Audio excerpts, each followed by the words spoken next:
ओम श्री गणेशाय नमः। ओम श्री सरस्वती नमः। ओम श्री कृष्ण रामाभ्याम नमः। श्री कृष्ण गोविंद हरे मुरारी, हे नाथ नारायण वासुदेवा। महाराज पृथु को सनकादि का उपदेश।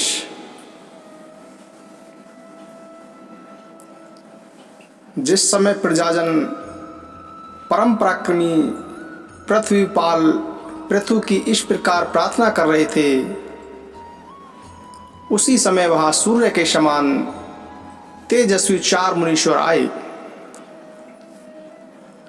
राजा और उनके अनुचरों ने देखा तथा पहचान लिया कि ये सिद्धेश्वर अपनी दिव्य कांति से संपूर्ण लोगों को पाप निवृत्त करके आकाश से उतर कर आ रहे हैं।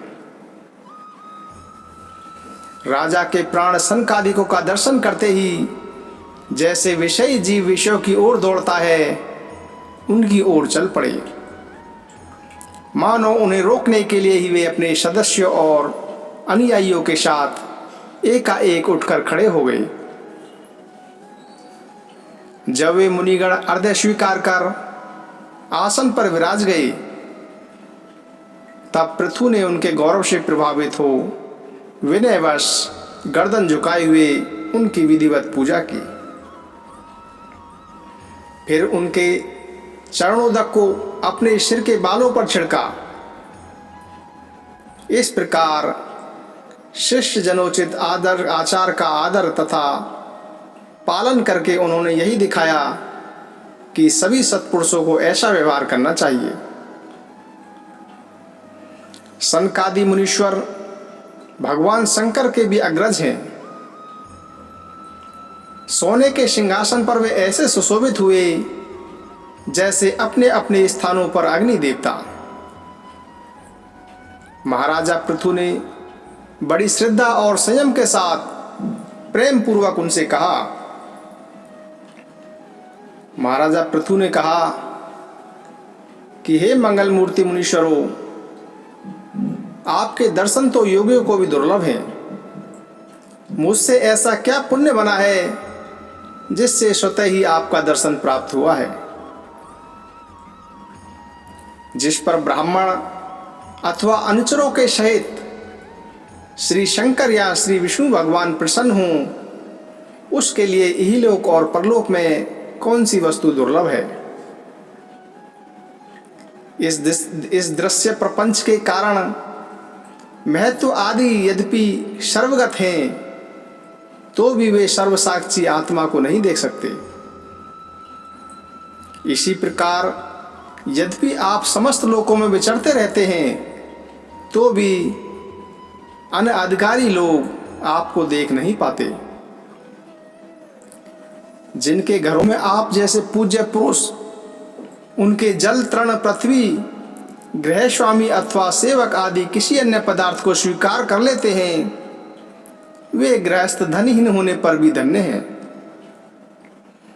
जिन घरों में कभी भगवत भक्तों के परम पवित्र चरणागुद के छींटे नहीं पड़े, वे सब प्रकार की रिद्धि सिद्धियों से भरे होने पर भी ऐसे वृक्षों के समान हैं कि जिन पर सांप रहते हैं।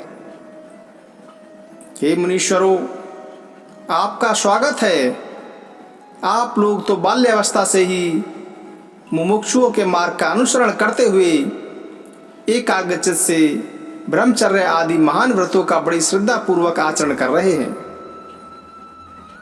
हे स्वामियों, हम लोग अपने कर्मों के वशीभूत होकर विपत्तियों के क्षेत्र रूपी संसार में पड़े हुए केवल इंद्रिय संबंधी भोग को ही परम पुरुषार्थ मान रहे हैं।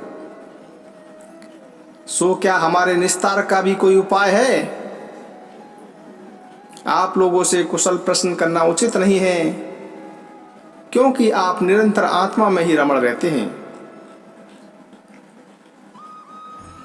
आप में यह कुशल है और यह अकुशल है, इस प्रकार की वृत्तियां कभी होती ही नहीं। आप संसारानल से संतप्त जीवों के परम सुहृद हैं। इसीलिए आप में विश्वास करके मैं प्रश्न पूछना चाहता हूं कि इस संसार में मनुष्य का किस प्रकार सुगमता से कल्याण हो सकता है। यह निश्चय है कि जो आत्मवान धीर पुरुषों में आत्मा रूप से प्रकाशित होते हैं और उपासकों के हृदय में अपने स्वरूप को प्रकट करने वाले हैं, वे अजन्मा भगवान नारायण ही अपने भक्तों पर कृपा करने के लिए आप जैसे शुद्ध पुरुषों के रूप में इस पृथ्वी पर विचरा करते हैं। राजा पृथु के ये युक्ति संगत गंभीर परिमित और मधुर वचन सुनकर श्री सनत कुमार जी बड़े प्रसन्न हुए और मुस्कुराते हुए कहने लगे कि हे महाराज, आपने सब कुछ जानते हुए भी समस्त प्राणियों के कल्याण के लिए बहुत अच्छी बात पूछी है। सच है कि साधु पुरुषों की बुद्धि ऐसा ही हुआ करती है। सत्पुरुषों का समागम श्रोता और वक्ता दोनों को ही अभिमत होता है, क्योंकि उनके प्रश्नोत्तर सभी का कल्याण करते हैं। हे राजन, श्री मधुसूदन भगवान के चरण कमलों के गुणा अनुवाद में अवश्य ही आपकी अविचल प्रीति है। हर किसी को इसका प्राप्त होना बहुत कठिन है और प्राप्त हो जाने पर यह हृदय के भीतर रहने वाले उस वासना रूप मल को सर्वथा नष्ट कर देती है, जो और किसी उपाय से जल्दी नहीं छूटता। शास्त्र जीवों के कल्याण के लिए भली भांति विचार करने वाले हैं। उनमें आत्मा से भिन्न देह आदि के प्रति वैराग्य तथा अपने आत्मा स्वरूप निर्गुण ब्रह्म में सुदृढ़ अनुराग होना, यही कल्याण का साधन निश्चित किया गया है। शास्त्रों का यह भी कहना है कि गुरु और शास्त्र के वचनों में विश्वास रखने से, भागवत धर्मों का आचरण करने से, तत्व जिज्ञासा से, ज्ञान योग की निष्ठा से, योगेश्वर श्री हरि की उपासना से, नित्य प्रति पुण्य कीर्ति श्री भगवान की पावन कथाओं को सुनने से, जो लोग धन और इंद्रियों के भोगों में ही रत हैं, उनकी गोष्ठी में प्रेम न रखने से, उन्हें प्रिय लगने वाले पदार्थों का आसक्ति पूर्वक संग्रह न करने से, भगवत गुणा अमृत का पान करने से, अन्य समय आत्मा में ही संतुष्ट रहते हुए एकांत सेवन में प्रेम रखने से, किसी भी जीव को कष्ट न देने से, निवृत्ति निष्ठा से, आत्महित का अनुसंधान करते रहने से, श्री हरि के पवित्र चरित्र रूप श्रेष्ठ अमृत का आस्वादन करने से, निष्काम भाव से यम नियमों का पालन करने से, कभी भी किसी की निंदा न करने से, योग क्षेम के लिए प्रयत्न न करने से, शीतलों आदि द्वंद्वों को सहन करने से, भक्तजनों के कानों को सुख देने वाले श्री हरि के गुणों का बार बार वर्णन करने से और बढ़ते हुए भक्ति भाव से मनुष्य का कार्य कारण रूप संपूर्ण जड़ प्रपंच से वैराग्य हो जाता है और आत्मस्वरूप निर्गुण परम ब्रह्म में अनायास ही उसकी प्रीति हो जाती है। परम ब्रह्म में सुदृढ़ प्रीति हो जाने पर पुरुष सद्गुरु की शरण लेता है और फिर ज्ञान और वैराग्य के प्रबल वेग के कारण वासना शून्य हुए अपने अविद्यादि 5 प्रकार के क्लेशों से युक्त अहंकारात्मक अपने लिंग शरीर को वह उसी प्रकार भस्म कर देता है जैसे अग्नि लकड़ी से प्रकट होकर फिर उसी को जला डालती है। इस प्रकार लिंग देह का नाश हो जाने पर वह उसके कर्तव्य आदि सभी गुणों से मुक्त हो जाता है।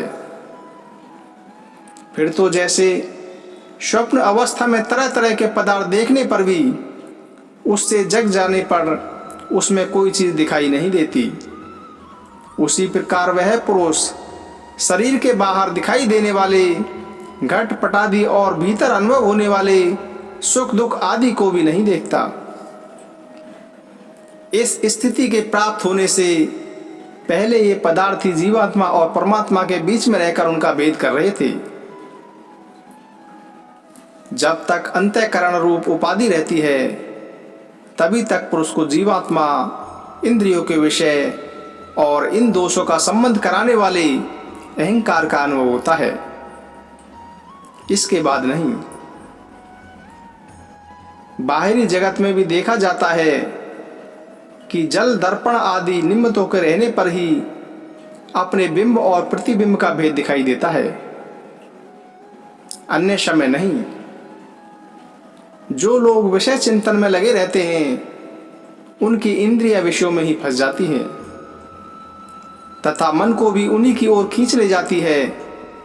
फिर तो जैसे जलाशय के तीर पर उगे हुए कुशादी अपनी जड़ों से उसका जल खींचते रहते हैं, उसी प्रकार वह इंद्रियों में आसक्त मन बुद्धि की विचार शक्ति को क्रम से हर लेता है। विचार शक्ति के नष्ट हो जाने पर स्मृति जाती रहती है और स्मृति का नाश हो जाने पर ज्ञान नहीं रहता। इस ज्ञान के नाश को ही पंडित जन अपने आप अपना नाश करना कहते हैं, जिसके उद्देश्य से अन्य सब पदार्थों में प्रियता का बोध होता है। उस आत्मा का अपने द्वारा ही नाश होने से जो स्वार्थ हानि होती है उससे बढ़कर लोक में जीव की और कोई हानि नहीं है। धन और इंद्रियों के विषयों का चिंतन करना मनुष्य के सभी पुरुषार्थों का नाश करने वाला है, क्योंकि इनकी चिंता से वह ज्ञान और विज्ञान से भ्रष्ट होकर वृक्ष आदि स्थावर योनियों में जन्म पाता है। इसीलिए जिसे अंधकार से पार होने की इच्छा हो उस पुरुष को विषयों में आसक्ति कभी नहीं करनी चाहिए, क्योंकि यह धर्म, अर्थ, काम और मोक्ष इन चारों की प्राप्ति में बड़ी बाधक है। इन चार पुरुषार्थों में भी सबसे श्रेष्ठ मोक्ष ही माना जाता है, क्योंकि अन्य तीन पुरुषार्थों में सर्वदा काल का भय लगा रहता है। प्रकृति में गुण क्षोभ होने के बाद जितने भी उत्तम और अधम भाव पदार्थ प्रकट हुए हैं उनमें कुशल से रह सके ऐसा कोई भी नहीं है। काल भगवान उन सभी के कुशलों को कुचलते रहते हैं। अतः राजन, जो श्री भगवान देह, इंद्रिय, प्राण, बुद्धि और अहंकार से आवृत सभी स्थावर जंगम प्राणियों के हृदयों में जीव के नियामक अंतर्यामी आत्मा रूप से सर्वत्र साक्षात प्रकाशित हो रहे हैं, उन्हें तुम वह मैं ही हूं ऐसा जानो। जिस प्रकार माला का ज्ञान हो जाने पर उसमें सर्प बुद्धि नहीं रहती, उसी प्रकार विवेक होने पर जिसका कहीं पता नहीं लगता, ऐसा यह माया में प्रपंच जिसमें कार्य कारण रूप से प्रतीत हो रहा है और जो स्वयं कर्म फल कलुषित प्रकृति से परे है, उस नित्य मुक्त निर्मल और ज्ञान स्वरूप परमात्मा को मैं प्राप्त हो रहा हूं। संत महात्मा जिनके चरण कमलों के छिटकती हुई छटका का स्मरण करके अहंकार रूप हृदय ग्रंथि को जो कर्मों से गठित है इस प्रकार छिन्न भिन्न कर डालते हैं कि समस्त इंद्रियों का प्रत्याहार करके अपने अंतःकरण को निर्विषय करने वाले सन्यासी भी वैसा नहीं कर पाते। तुम उन सर्वाश्रय भगवान वासुदेव का भजन करो। जो लोग मन और इंद्रिय रूप मगरों से भरे हुए इस संसार सागर को योग आदि दुष्कर साधनों से पार करना चाहते हैं, उनका उस पार पहुंचना बहुत कठिन है, क्योंकि उन्हें कर्णधार रूप श्री हरि का आश्रय नहीं है। अतः तुम तो भगवान के आराधनीय चरण कमलों को नौका बनाकर अनायास ही इस दुस्तर समुद्र को पार कर लो। ब्रह्मा जी के पुत्र आत्मज्ञानी सनत कुमार जी से इस प्रकार आत्म तत्व का उपदेश पाकर महाराजा पृथु ने उनकी प्रशंसा करते हुए कहा। महाराजा पृथु ने कहा कि भगवान, दीनदयाल श्री हरि ने मुझ पर पहले कृपा की थी, उसी को पूर्ण करने के लिए आप लोग पधारे हैं। आप लोग बड़े ही दयालु हैं, जिस कार्य के लिए आप लोग पधारे थे उसे आप लोगों ने अच्छी तरह संपन्न कर दिया। अब इसके बदले में मैं आप लोगों को क्या दूं? मेरे पास तो शरीर और इसके साथ जो कुछ है वह सब महापुरुषों का ही प्रसाद है। हे ब्रह्मांड, प्राण स्त्री पुत्र सब प्रकार की सामग्रियों से भरा हुआ भवन, राज्य, सेना, पृथ्वी और कोश, यह सब कुछ आप ही लोगों का है। अतः आपके ही श्री चरणों में अर्पित है। वास्तव में तो सेनापतित्व, राज्य, दंड विधान और संपूर्ण लोगों के शासन का अधिकार तो वेद शास्त्रों के ज्ञाता ब्राह्मणों को ही है। ब्राह्मण अपना ही खाता है, अपना ही पहनता है और अपनी ही वस्तु का दान देता है। दूसरे क्षत्रिय आदि तो उसी की कृपा से अन्न खाने को पाते हैं।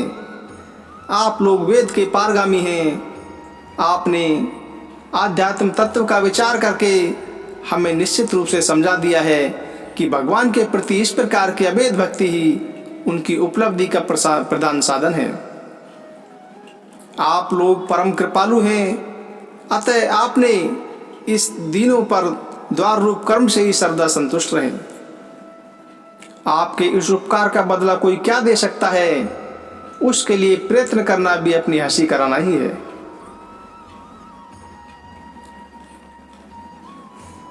फिर आदिराज पृथु ने आत्मज्ञानियों में श्रेष्ठ सनकादि की पूजा की और वे उनके शील की प्रशंसा करते हुए सब लोगों के सामने ही आकाश मार्ग से चले गई। महात्माओं में अग्रणी महाराज पृथु उनसे आत्मा का उपदेश पाकर चित्त की एकाग्रता से आत्मा में ही स्थित रहने के कारण अपने को कृतज्ञ सा अनुभव करने लगे।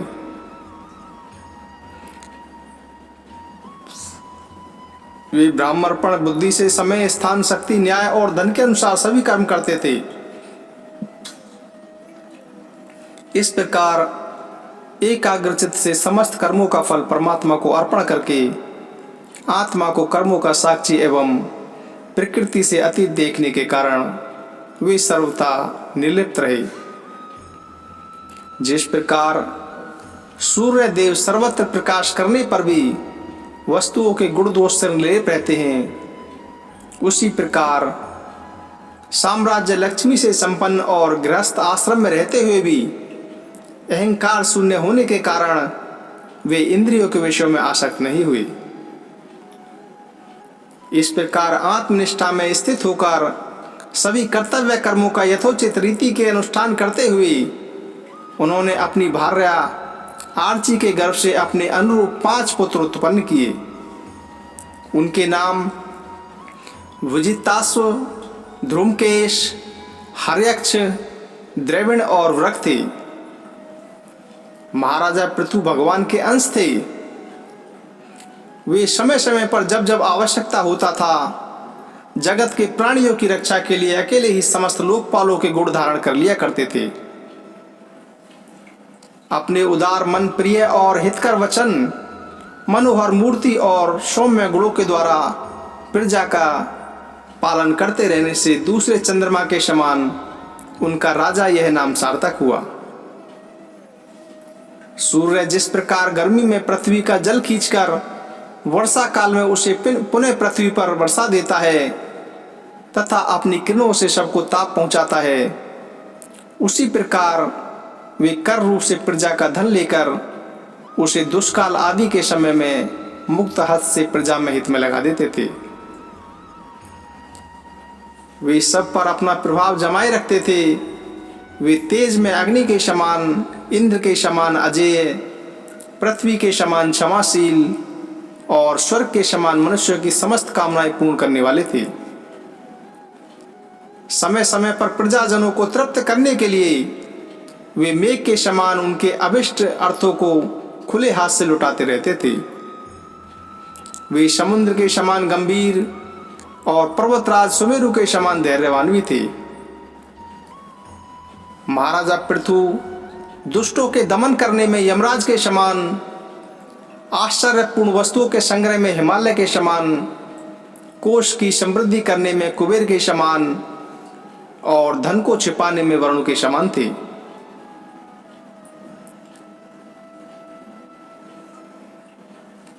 लोग त्रिलोकी में सर्वत्र उच्च स्वर से उनकी कीर्ति का गान करते हैं। इससे वे स्त्रियों तक के कानों में वैसे ही प्रवेश पाए हुए थे जैसे सत्पुरुषों के हृदय में श्री राम।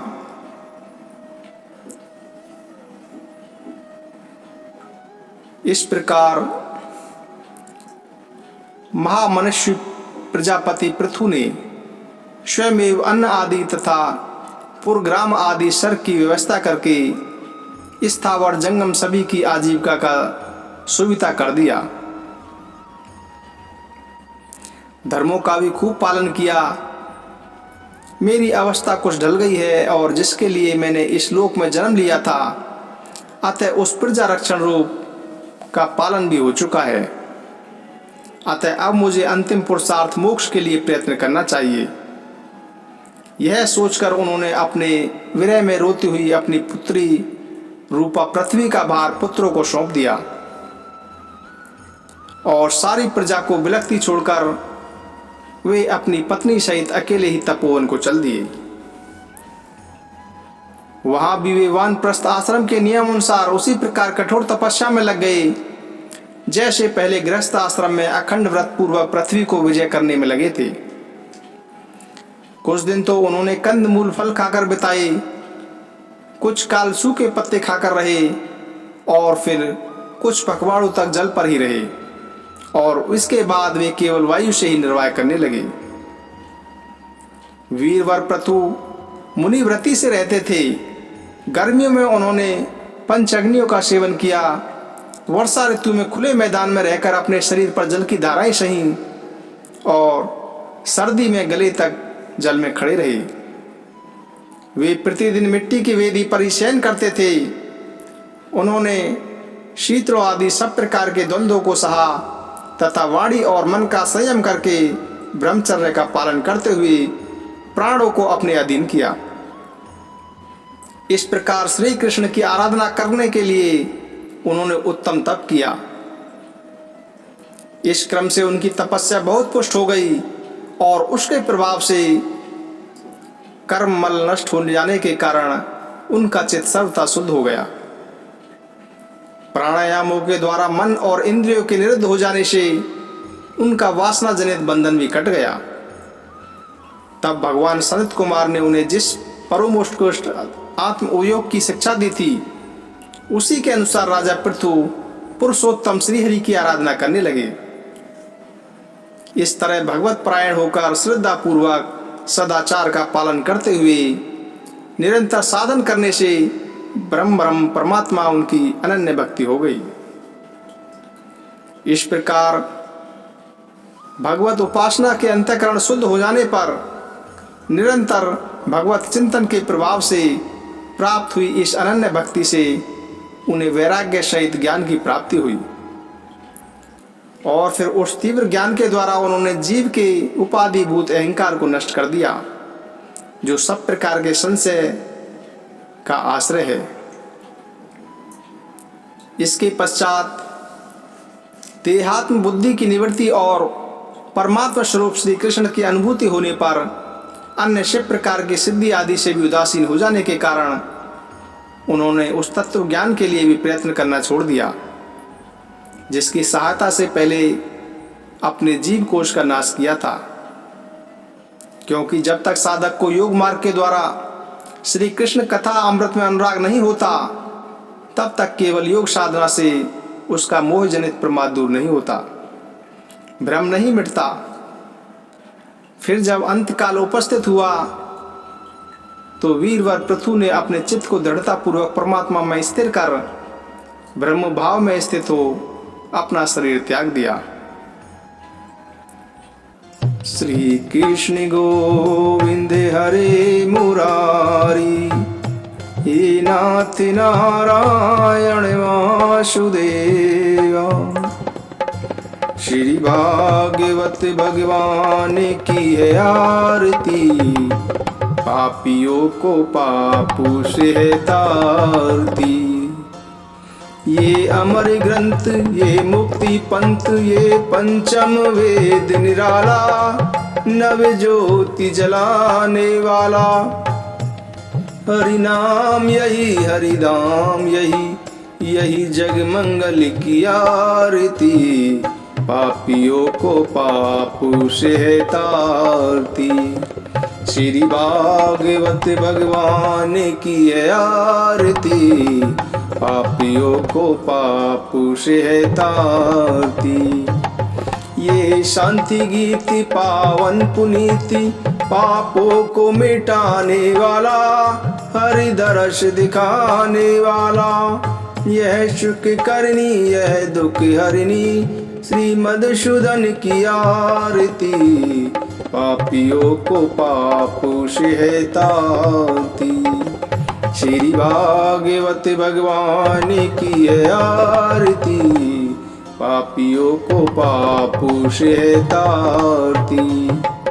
ये मधुर बोल जगी फंदे कोली, सन्मार्ग दिखाने वाला, बिगड़ी को बनाने वाला। श्री राम यही घनश्याम यही, यही प्रभु महिमा की आरती, पापियों को पापों से है तारती। श्री भागवत भगवान की है आरती, पापियों को पापों से है तारती। श्री कृष्ण गोविंद हरे मुरारी, हे नाथ नारायण वासुदेवा। श्री कृष्ण गोविंद हरे मुरारी, हे नाथ नारायण वासुदेवा। जय श्री कृष्ण, जय श्री कृष्ण।